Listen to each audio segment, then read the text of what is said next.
Israel के वैकल्पिक प्रधानमंत्री और विदेश मंत्री यार लैपिड ने कहा कि नई सरकार भारत के साथ रणनीतिक संबंधों को आगे बढ़ाने के लिए काम करेगी। अद्विक को ब्लड कैंसर है। उसके माँ बाप उसके इलाज कराने में असमर्थ हैं। इन्हें आपकी एक छोटी सी मदद की जरूरत है। डिस्क्रिप्शन में दिए हुए लिंक पर जाएं और अद्विक की उम्मीद बने।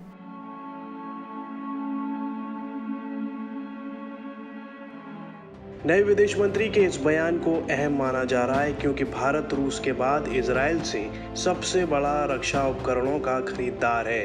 बेंजामिन नेतन्याहू के 12 साल के कार्यकाल को खत्म करते हुए नफ्ताली बेनेट ने रविवार को ही प्रधानमंत्री के तौर पर देश की कमान संभाली है। इसके बाद विदेश मंत्री का कार्यभार संभालने वाले लैपिड ने भारत के साथ रणनीतिक संबंधों को आगे बढ़ाने की बात कही है।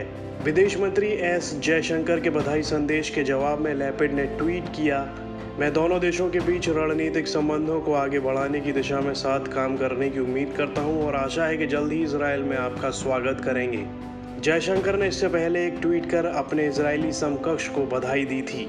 एस जयशंकर ने लिखा था, इजराइल के वैकल्पिक प्रधानमंत्री और विदेश मंत्री यार लैपिड को उनकी नियुक्ति पर बधाई। अपनी बहुआयामी रणनीतिक साझेदारी और आगे ले जाने के लिए मिलकर काम करने के लिए तत्पर हैं। यश एतेड पार्टी के प्रमुख लैपिड सत्ता साझेदारी समझौते के तहत सितंबर 2023 में नफ्ताली बेनेट से प्रधानमंत्री पद का दायित्व संभालेंगे और कार्यकाल पूरा होने तक 2 सालों के लिए इस पद पर रहेंगे। इससे पहले प्रधानमंत्री नरेंद्र मोदी ने इजराइल के नए प्रधानमंत्री के तौर पर शपथ लेने वाले नफ्ताली बेनेट को बधाई दी थी और कहा था कि अगले साल कूटनीतिक संबंध बहाल होने के 30 साल पूरे हो रहे हैं और वो उनसे मिलने और दोनों देशों के बीच रणनीतिक साझेदारी को और गहरा करने के लिए बेहद उत्सुक हैं। नफ्ताली बेनेट ने भी पीएम मोदी को शुक्रिया अदा करते हुए एक ट्वीट में लिखा, मैं दोनों लोकतांत्रिक देशों के अनोखे और गर्मजोशी से भरे रिश्ते को और आगे ले जाने के लिए आपके साथ काम करने के लिए उत्साहित हूँ। अपने ट्वीट में भारतीय पीएम मोदी ने नेतन्याहू के प्रति अपना गहरा आभार व्यक्त किया था। बतौर प्रधानमंत्री बेंजामिन नेतन्याहू का कार्यकाल रविवार को खत्म हो गया। भारत इजराइल के बीच 1990 के दशक से रिश्तों में बदलाव आने शुरू हुए। पीवी नरसिम्हा राव की सरकार ने 1992 में इजराइल के साथ भारत के राजनयिक रिश्ते कायम किए थे।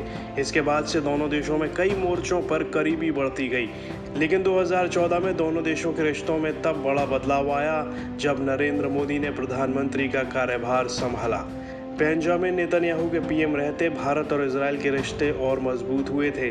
2017 में इजराइल का दौरा करने वाले नरेंद्र मोदी भारत के पहले प्रधानमंत्री बने। इसके बाद जनवरी 2018 इजरायली पीएम नेतन्याहू भी भारत के दौरे पर आए। दोनों नेताओं के दौरे में कई अहम द्विपक्षीय समझौते हुए। किसी भारतीय प्रधानमंत्री ने इजराइल जाने का जोखिम नहीं उठाया था। पीएम मोदी के इजराइल दौरे से पहले एक धारणा ये थी कि अगर कोई प्रधानमंत्री इजराइल के दौरे पर जाएगा तो अरब के इस्लामिक देशों में उसका गलत संदेश जाएगा। हालांकि पीएम मोदी ने इसकी परवाह नहीं की और उन्होंने इजराइल का दौरा किया था।